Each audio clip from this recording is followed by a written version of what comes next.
Yeah. Hi everyone! Welcome to this week's Compass seminar. Today we'll be hearing from Dr. Milan Curcic, Assistant Professor of Ocean Science at Rosenstiel and core faculty at the Frost Institute for Data Science and Computing.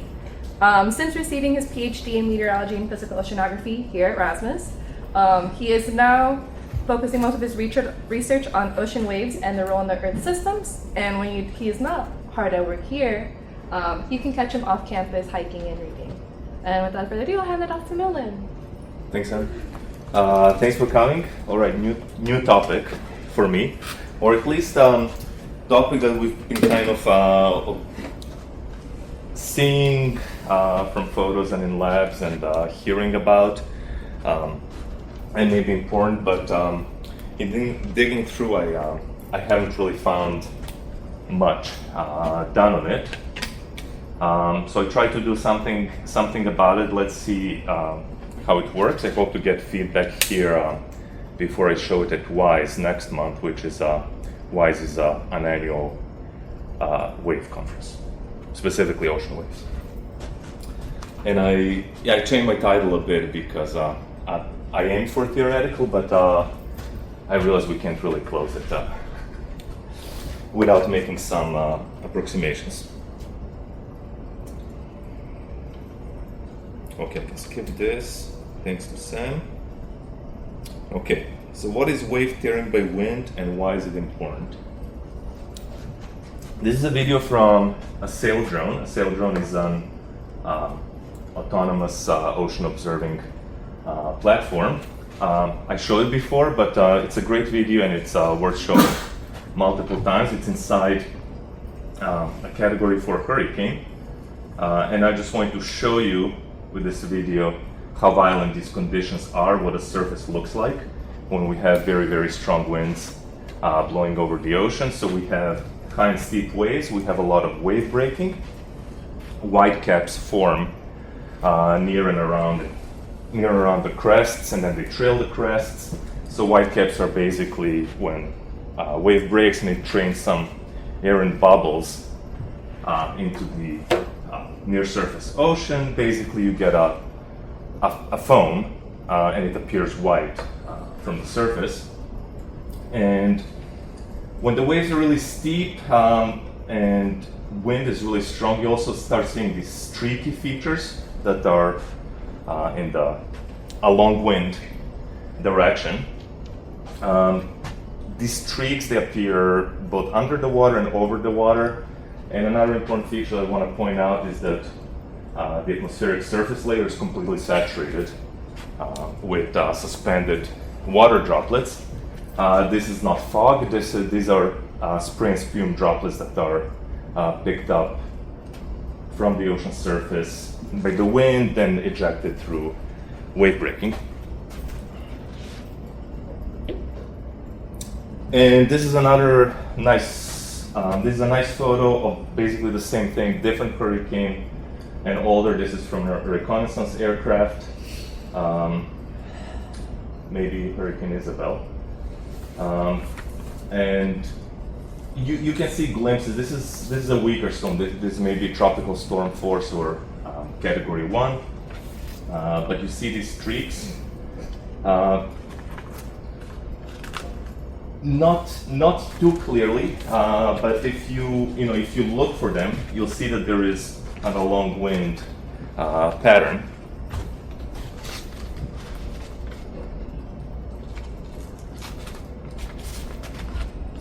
And these were, I believe, for the first time identified as their own feature, separate from whitecaps in the spray, by Leopold Thuysen et al. In 2012. They analyzed airborne photographs of the ocean surface from hurricanes at various hurricane intensities, and then they do some image analysis to identify separately areas of clear surface, areas with white caps, which are here mostly what you see in white here are white caps, and then they also identify separately streaks in gray, and streaks begin to appear close to about hurricane force winds. So here in this picture, which is about 30 meters per second wind, you see a lot of gray here. So they identified a lot of what they call streaks. So not a clear surface, not a white cap. So it's something in between, and it's basically the grayness in the image that comes from a lot of suspended water particles. And they also had much stronger winds, so category 2 to 3. They coined the term whiteout when the entire surface is basically saturated with suspended water.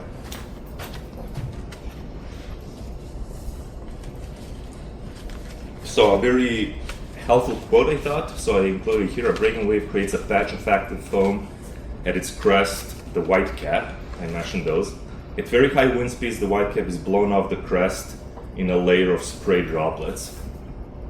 So this is the first place where I see it said as explicitly: white cap is blown off the crest.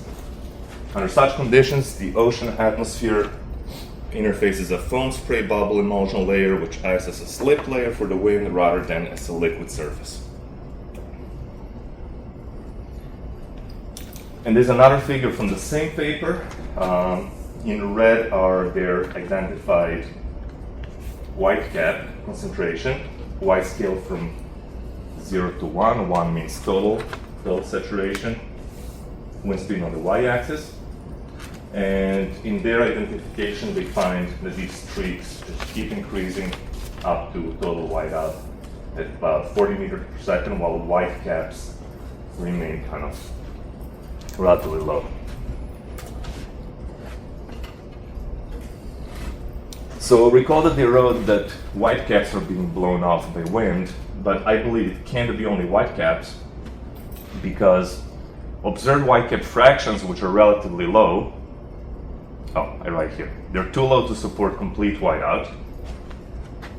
Wind forces are strong enough to blow off liquid water parcels just by basic mechanical and geometric arguments that I'll show. And rapid dissipation of waves can be explained by white capping alone. I'll show an example of this too. We see this in the lab.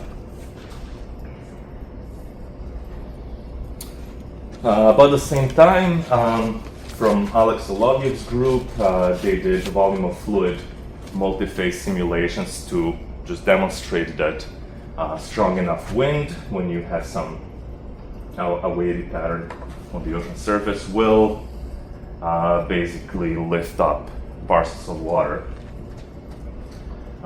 which the community refers to as spume. Spumes are basically, it's like spray but much larger droplets. So I don't know if there's a formal threshold, but think about 100 micron or a millimeter scale drops, so relatively large drops.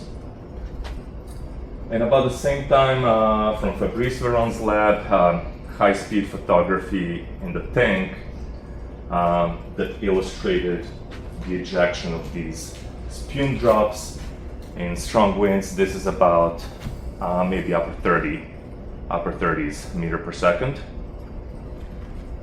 that are not associated with white caps alone. So this is not foam being blown out, these are actual water parcels being lifted by the wind from the tops of steep crests.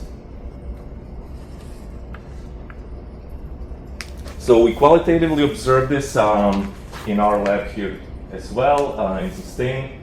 This is video from Payson, but many of us have taken many such videos, and they will all show you that you can go and look well before steep waves break and you start getting white caps, that you're getting water picked up by wind alone. So really you need strong enough wind and you need steep enough waves for this to happen. Sorry, Milan, I don't understand that last point. Why do you, it seems like at one point you're arguing that the spume, the spray can happen automatically, but then you also say the waves have to be steep enough. Why do the waves have to be steep enough? It's possible you can get spume from just white capping. Okay. What I'm saying is separately from white capping, if you have a steep wave Right. that is not white capping, Right. and you can see those. Right. And if you have strong enough wind on top, let's say you have a gust, Mm-hmm. it's possible to blow off I see. So parcel of liquid why does water. the wave need to be steep? So the wind's hitting it? See what I'm saying? Like, Yeah, it's a mechanical. I see. So if the wave is steep enough, then the wind actually is hitting the wave much harder. Yeah, and I'm in a way a little bit inserting part of the conclusions from this Okay. in a motivation. There's All a right.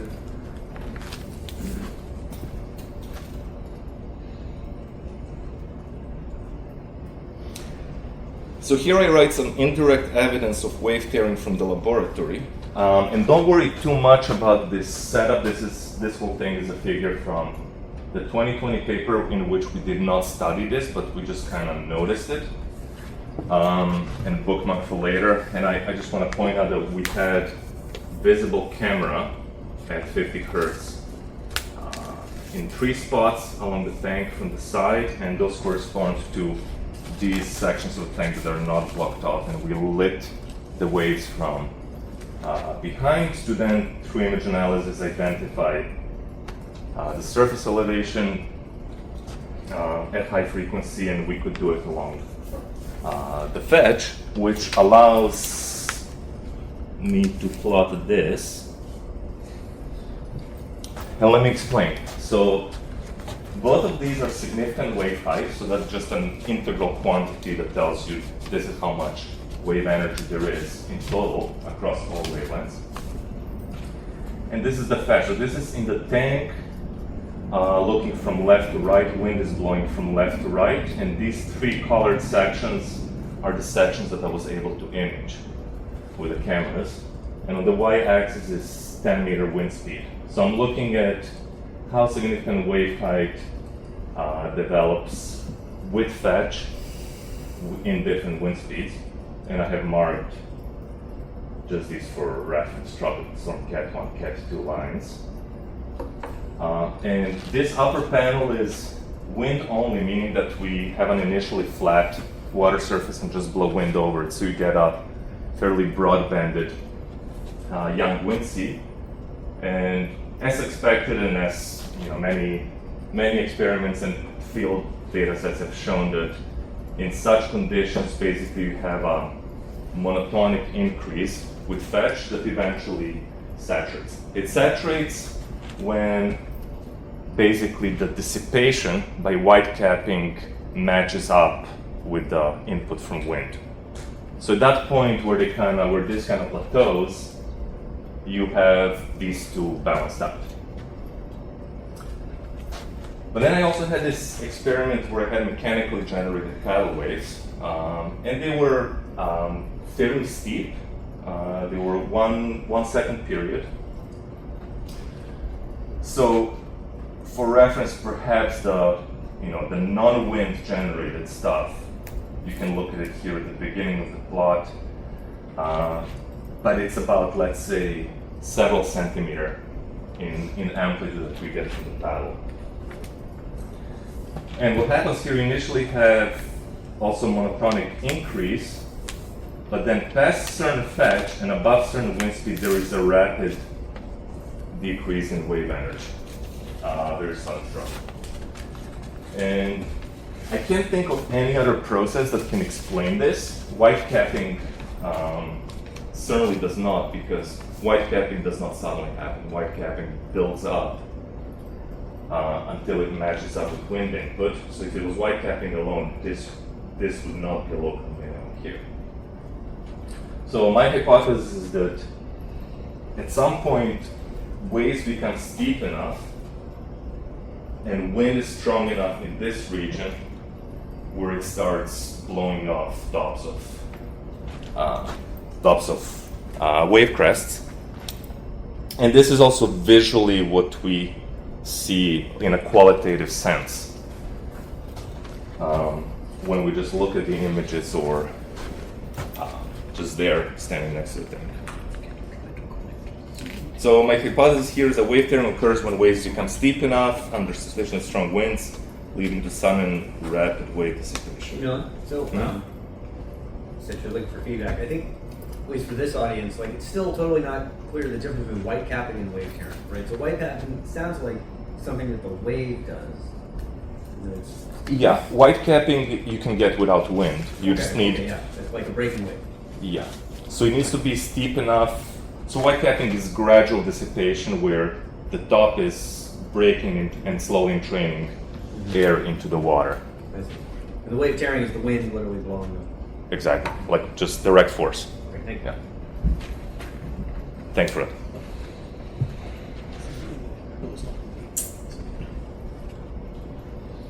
Okay, so perhaps to summarize, what is wave tearing by wind?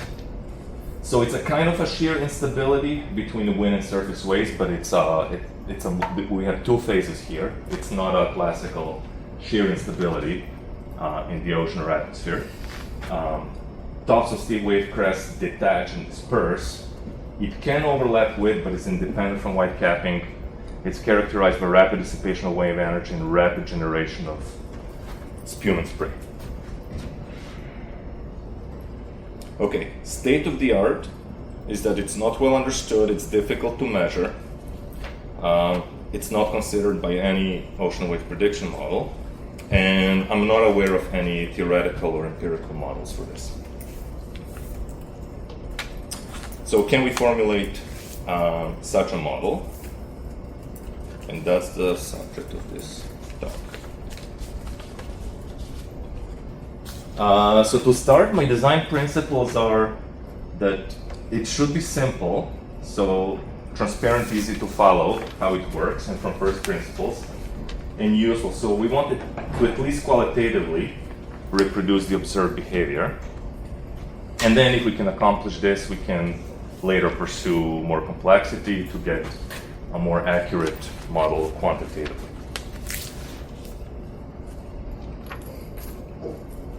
Well, this is the diagram of the process. First we have wind blowing over, in the simplest case, a linear sine wave that propagates in the same direction. So the wave is moving from left to right, wind is blowing over it.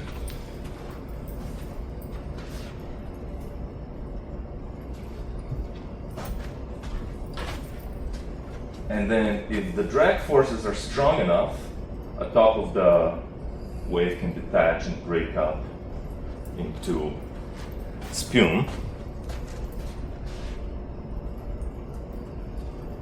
And this then results in a reduced wave energy corresponding to the amount of water removed.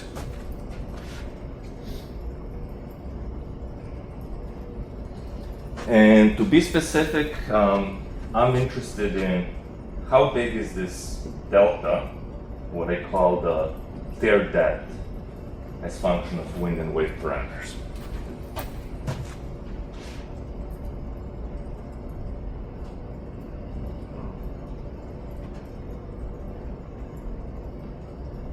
Milan, is there a difference between spray and spume? Yeah, spume is just larger spray. Let me try to refresh.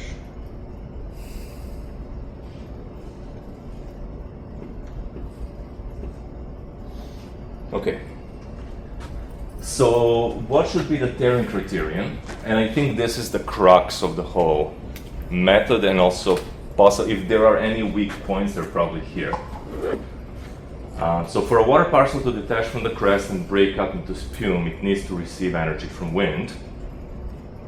The wind does work in the mechanical sense, on a sloped surface via aerodynamic drag.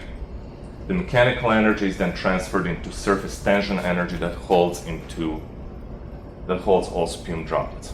It turns out this energy is very large. If you take the concentrations and radius distributions of spume, you can calculate just the surface tension energy alone, and you need a lot of force to put into the system to create that.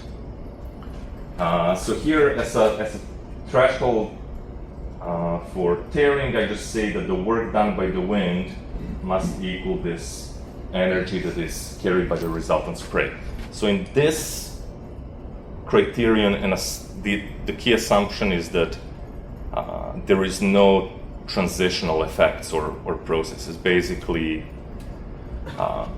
tearing occurs and we end up with a resultant spume distribution instantaneously. It's Milan, is it so? Also, it seems like you've when the drops are pulled away, sprayed away, they gain kinetic energy. yeah. Are you accounting for that, or maybe No. it's really small compared to the spume, or? It's probably Compared to small. tension? I have that on my limitation slide, but it's probably small. I don't account for it yet. There's a bunch of limitations we can discuss.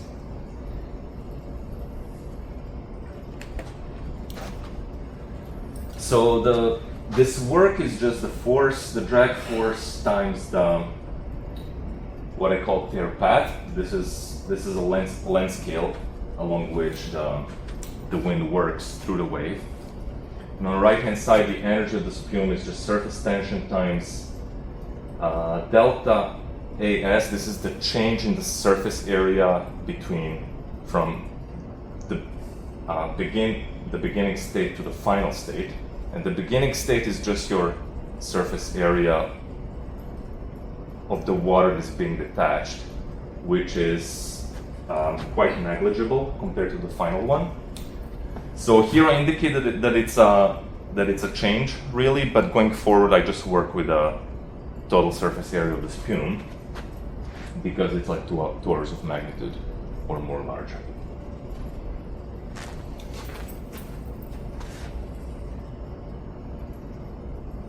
Okay, and force, I didn't mention this overline.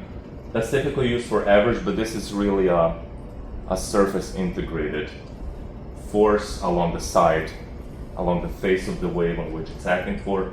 And that integral goes from A minus delta. So recall A is amplitude, delta is the tear depth. So A minus delta is where the lowest point of my tear.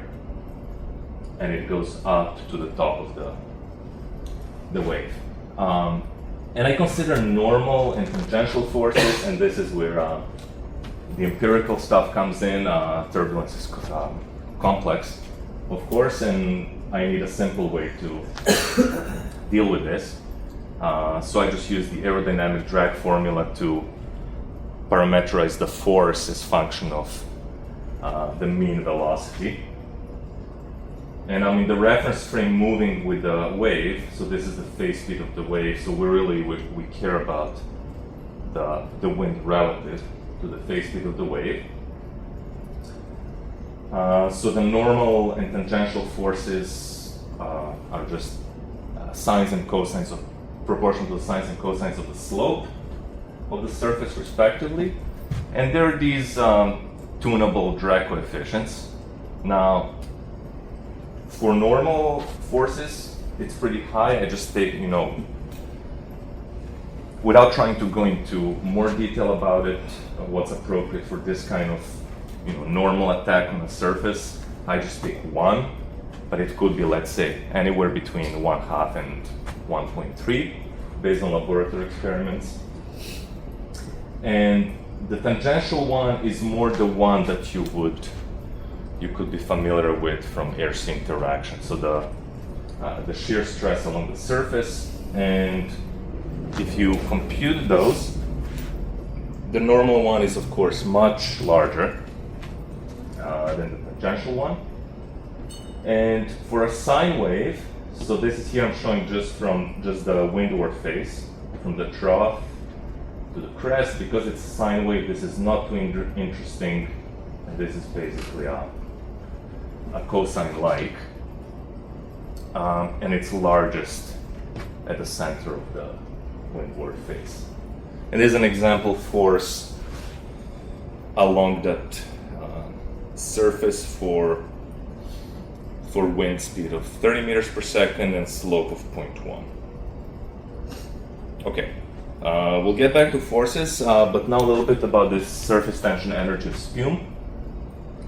In the simplest approach, we can assume that we just have one droplet size, and I realize that here actually I didn't word this well. It's not a uniform distribution. It's just one droplet size. So you can pick something like 1 millimeter or 100 microns. But then it simplifies the math significantly. And then you can work out the energy to be proportional to this volume that is being detached, the surface tension, and inversely proportional to the radius.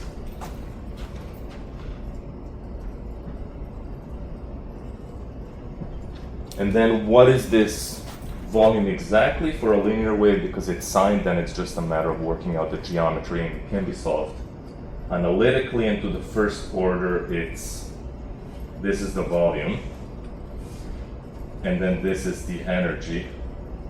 So it's proportional to the 1.5 power in delta, the tear depth, inversely proportional to the square root of the amplitude. This is the wave number, so the wave number of my wave that I'm considering. So the larger the k, the shorter the wave, and r is the radius of the droplet. So this kind of makes sense. If the larger the tear depth, the larger the volume that you need to displace. The longer the wave, so the lower the k, the larger the energy, because now you're elongating in the horizontal and we are displacing the horizontal. And the smaller the spume droplets, there's going to be more surface area, leading to higher energy. And then you can make further approximations for a small wave slope and small tear depth, and essentially, if wind is strong enough that you can neglect the phase speed, then you can work out this tear depth analytically, and it's actually proportional to the u to the fourth. It's proportional also to the slope of the wave squared, and inversely proportional to the surface tension.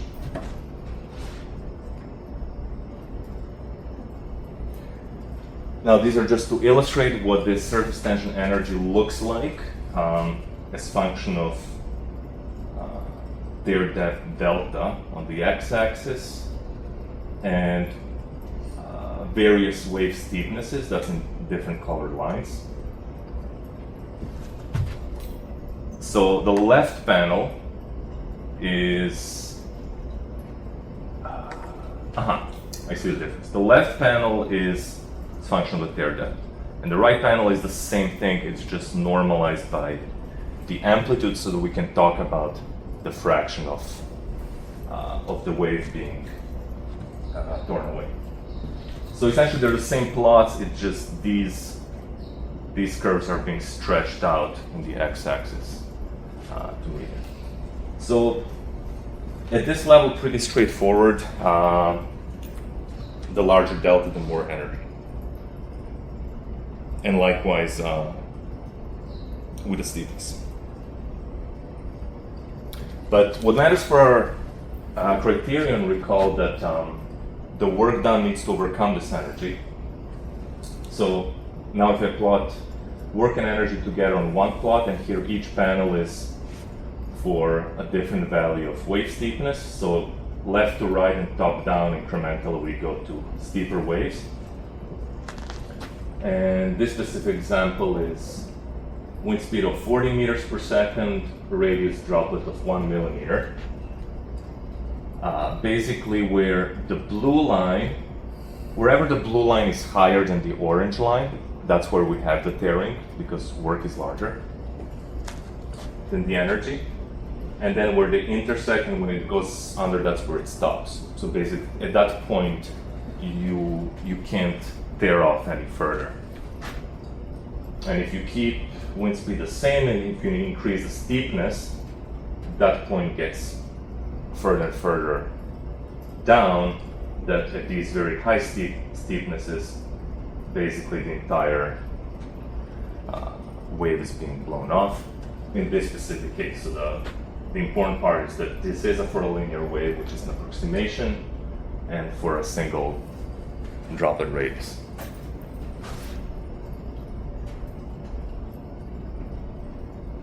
Okay, same view, just staring work minus energy. Basically here we're looking at, because this is now a difference, we're looking for where it crosses the dashed line and it goes down. So just another way of looking at it, and here meant as an illustration. But now I move to actual results, and the result one is for a linear wave and again radius of 1 millimeters, and I seek tear depth as function of wind speed, and then I look at it for various okay, so here I noted it as the amplitude, but really it's the steepness because I keep my k equals to 1 for simplicity. So what happens here is that basically these shoot up, and where they shoot up tells you the level where the first non-zero values for tear depth appear. So anything below here you have no tearing. You start having some tearing, but this is still, notice the y log scale. This is very small. So this is delta in meters. So this line is a millimeter, this line is a centimeter, and this here is 10 centimeters. So my 10 centimeter wave has to saturate here. That just means the entire amplitude is blown off. Now recall that one amplitude is not the entire height of the wave, and I could probe this model to go further below, but essentially because you're approaching troughs, your volume increases and your force decreases. So you could seek that. For simplicity for now, I just chose to stop there, because blowing off an entire amplitude worth of water is extremely big. Yeah, but basically what it shows you how these curves increase with wind speed for different steepnesses. So basically at about from mid 20 meters per second to mid 30 meters per second, delta is 1 centimeter. And of course for a wave of different amplitudes, that means different things. That's why I have this normalized tear depth, where on the y-axis I have delta normalized by A. So now we're going from 0 to 1. And in this specific case, we reach complete tearing by about 30 meters per second. Now, one important point is that I don't have any kind of wind profile assumption here. This wind speed is wind speed at crest height, so it's not U10. So you kind of, to relate this to U10s in terms of what happens with waves and momentum flux, you need to do a little bit of scaling, but at this speeds, maybe the factor is about 1.5 to get to U10 using a neutral log profile. I have a question. Mm-hmm. For the normalized tear depth, is there a reason why for A of 0.2, 0.3, 0.4, they all seem to converge at one point, around 20, but then one of them obviously does not, like the blue one? Is there a reason why? I don't think there is something special about. You're saying these three kind of cross at the same plate. I think it's approximately the same, and just that it seems to me, just from looking at this, that as we increase the steepness, the change in the behavior happens more rapidly early on and less rapidly later. That's why it seems like there may be some kind of convergence here, but I think it's a coincidental thing. Or I don't think there's something special about it. Okay, so here I identified problem 1. Surface tension energy of spume is proportional to 1 over r. So the results are very sensitive to my choice of r. And these are the examples. Going from 1 micron to 1 millimeter, the energy needed are these curves. So an order of magnitude difference as you change r. And here I say spume drop radius should have a realistic distribution. Fortunately, there's a lot of work done on measuring that. Well, not a lot, but there's people who work on just this problem. So I took from Fabrice Véron's paper. Basically, they measured. This is the same paper as those high-resolution images of spume. They measured the concentrations as function of diameter and found that it's approximately d to the minus third power and then d to the minus fifth power, depending on the diameter. So I just plug that in here in this model and make sure that when I get my volume of water, that then I distribute it to droplets according to this distribution to get the area. And that's this thick black line, and I retire these other lines because now I think, okay, I'm having something a little more reasonable, and I don't need to do guesswork about these. So going forward, I'm just going to stick with the black line for the radius.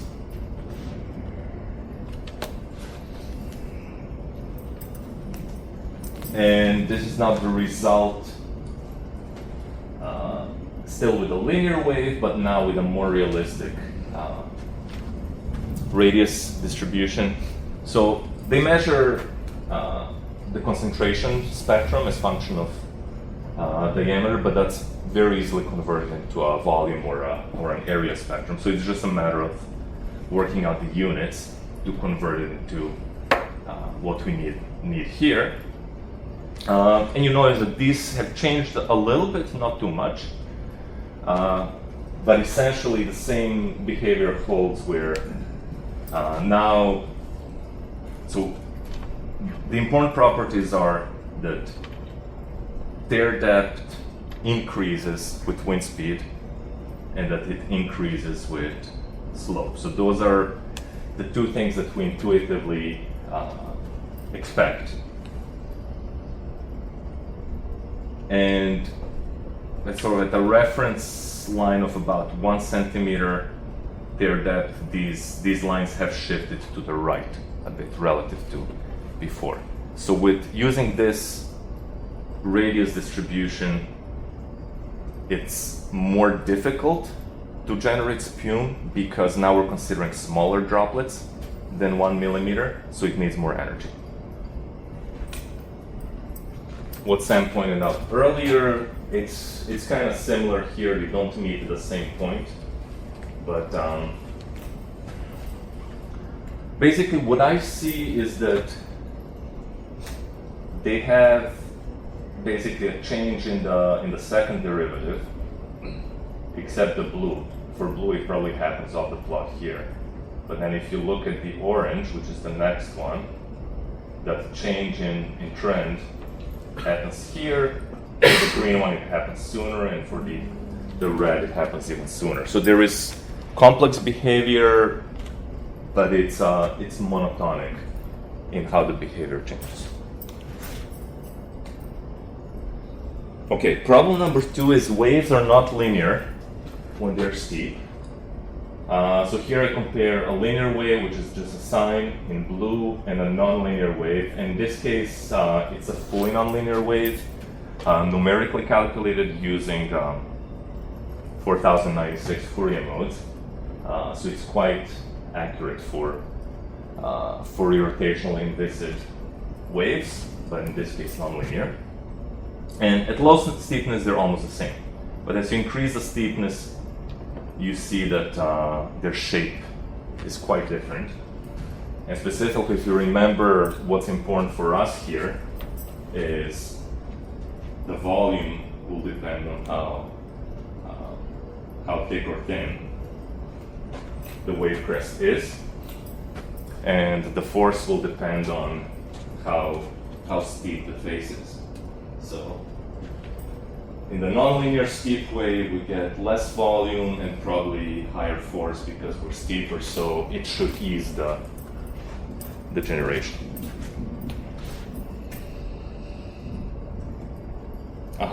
Actually, I plotted the force here, but plotted from only the windward face, so it's from minus pi to 0. The crest is on the right side of the panel, and the half point of the windward face is on the left. So not only does the amplitude of force increase as you increase the steepness for a nonlinear wave, but also its peak shifts closer to the crest. So if you then incorporate that, the results remain qualitatively similar, but these curves spread out, so we get more variability between different wave steepnesses. And this change in the slope of these curves that they observed just earlier, perhaps it's more gradual and happens earlier now. And again, what's encouraging is still in the realm of like qualitatively what we observe and expect. Okay, I'm done with results and I'm going to takeaways. So, relatively simple model for wave tearing by wind. There is an analytical solution if you approximate a lot. And to the first order, you can get this tearing fraction of the amplitude as this. We do rely on these drag coefficients, but there isn't that much guesswork about the drag coefficients because they are experimentally well established. The model qualitatively reproduces the observed wave tearing behavior. Results are sensitive to wave nonlinearity and also to the spume radius distribution. And my next steps are to quantitatively validate with laboratory measurements. And you'll probably ask, what laboratory measurements? It's very difficult to make very good measurement of the process. I certainly want to do that, and I'm working on a V2 of an imaging system to put high-speed cameras from the side to observe this thing as it happens. But I think we can already do a lot by basically recreating the process in the tank and then measuring the wave energy at various points before and after, because there are sections in the tank before this begins to happen, if you recall from my fetch figure, and there's a section of the tank where that is past the point it happens.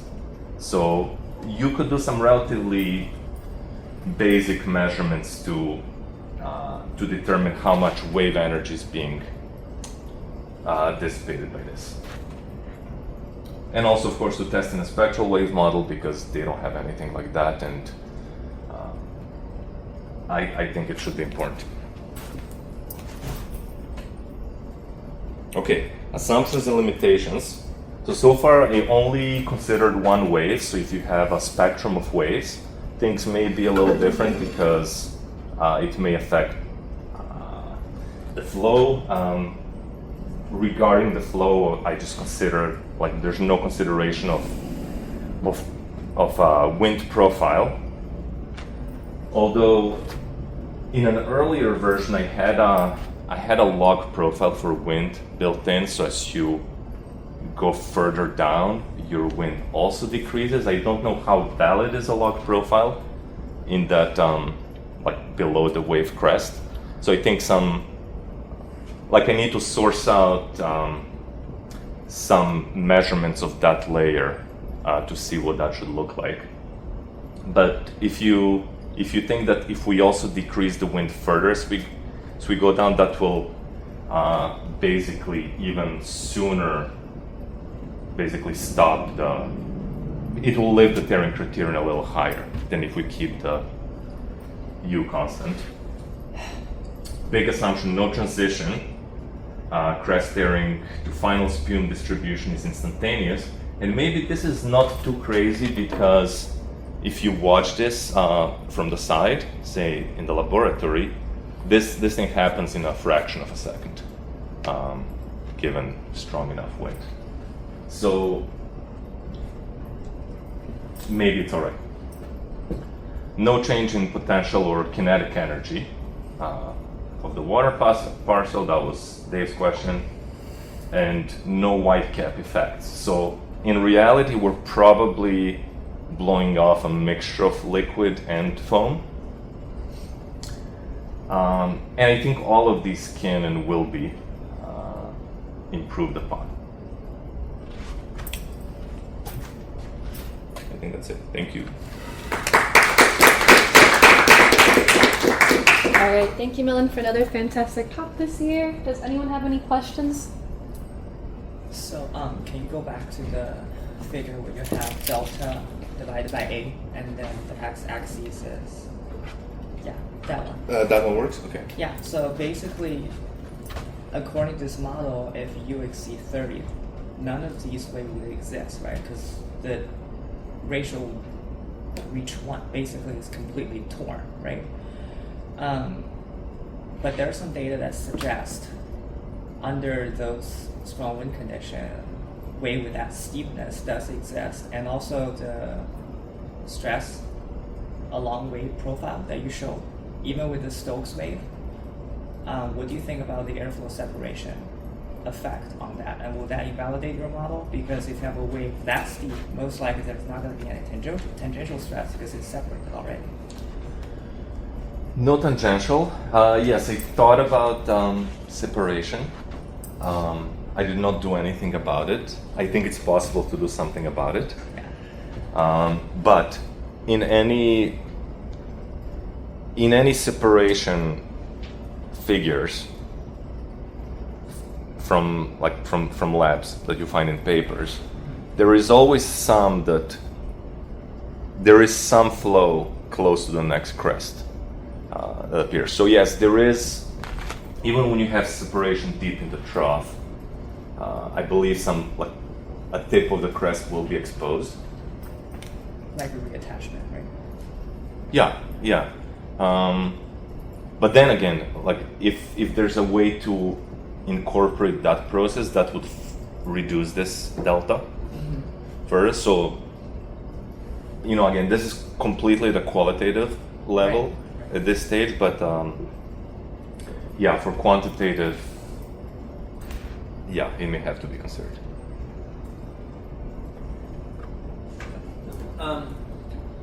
So you mentioned this issue about the fact you're treating this as like an instantaneous event, right? And I'd say right from the very start, that first figure you showed, here it's just a delta. I was a little uncomfortable with that. Trying to work out the units, you're trying to create an energy, get energy you need force times distance, and you have a force on the wave. Yeah, but how does that turn into an energy?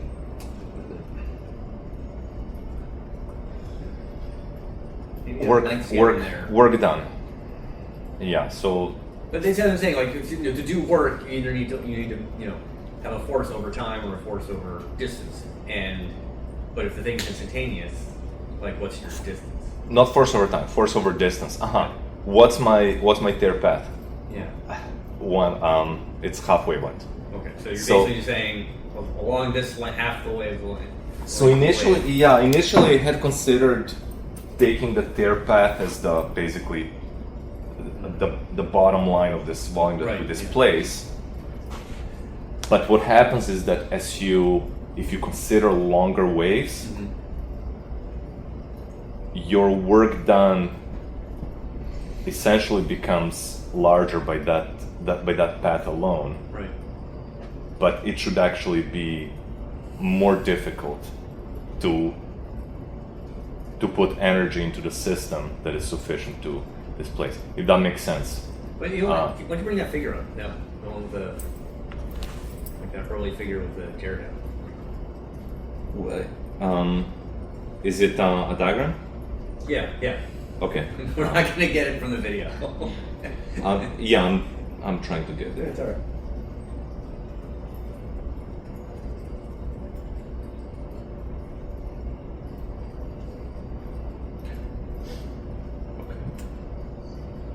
Yeah, model results, or maybe no, not that one. Okay. That's good enough though. Yeah. So yeah, that's what I was asking. Like, there's a force on the surface, and so you're saying your tear distance is that straight blue line, or it's actually disproportionate. It's just a scale of the wave, so half wavelength. So if it were shorter, I guess then it would be easier. No, wait, it would be for shorter, then your energy input is less because force on distance is less. Correct. So it's shorter then it's like too hard to make, right? Yeah, which didn't quite make sense to me. So for now, I just bookmarked it and I use a wave scale for that, but that may need some. That kind of makes sense to me because, as you know, I've been arguing or pointing out that I think the short waves are really important in this process. So maybe this is where those two ideas meet. That the short waves riding on the rear face of the long waves, it's relatively easy to tear those because they get steep. It will be much easier then. So that would lead to that much more instantaneous. I mean, that could be a way that these two ideas we have kind of match. Both Could be, processes yeah. are important. Anyone else have questions? Anyone on the Zoom? All right, that wraps up. I'll talk to you. No, ask here for the sake of the audience. Well, it was about the energy. So the surface tension force, right? So as the droplet goes through the air, it evaporates, and it takes it gives up or requires energy to evaporate it. And I always think of that as scale as the latent heat of evaporation of that volume. Have these calculations been missing something about the overcoming the surface tension force to do that, or how does that? I don't know. I don't know.